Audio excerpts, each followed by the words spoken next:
네, 이번에는요, 그 대분류 1번 포괄역산 임금제 8번째 중주제로 가가지고요. 이미 우리가 포괄역산 임금제에서 이른바 고정 연장 시간을 이미 설정을 했어요. 그 설정을 했는데 가끔 업체에서 주문이 들어옵니다. 이 시간을 초과하는 또 다른 추가 연장이 있습니다. 자, 그런데 너무나 급해가지고요. 그걸 금액으로 준 거예요.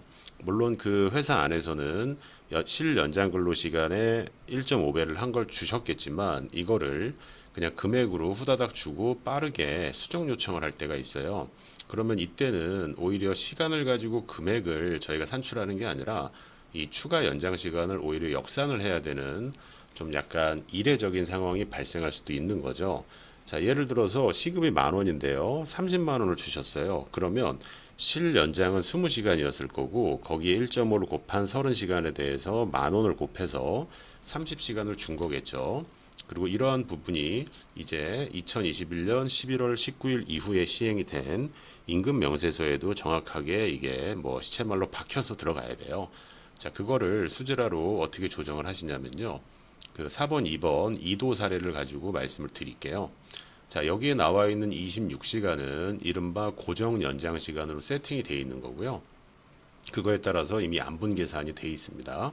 그리고 이 이도라는 분의 시간급은 통상시급은 여기서 보시는 것처럼 23,714.8원으로 14.48원으로 내장이 되어 있습니다.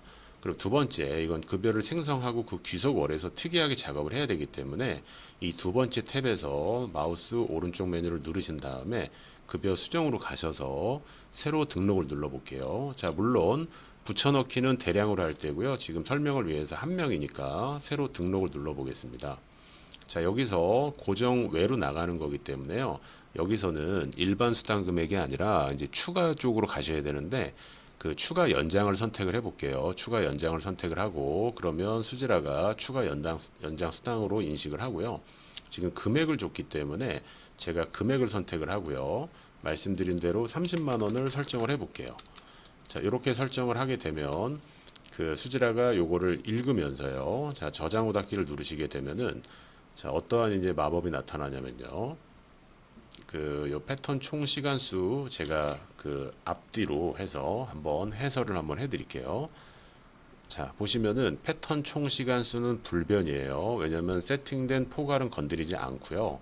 이 오른쪽으로 가시게 되면 여기 갑자기 이제 추가 연장 시간 조정이라고 해서 추가 연장 시간 12.65가 나와 있습니다. 자, 이 12.65는요. 오른쪽에 이제 반영이 돼 있을 제가 눈으로 확인해 볼게요. 자, 30만 원이 나오려면 이분이 가지고 있는 시급에 아까 저 시간이 역산돼서 곱해진 상황이에요. 그래서 이렇게 지금 내장이 된 그 로직에 의해 가지고 이렇게 거꾸로 역산을 하는 거예요. 자, 이렇게 되게 되면 제가 임금 명세서 단원에서 따로 설명드리겠지만 여기 나와 있는 30만 원이 나오기 위한 시간급 여기 있는 요 시간급 24, 23, 714.48을 기준으로요. 1.5배 처리돼서 이 시간까지 반영된 임금 항목이 정확하게 내려올 겁니다.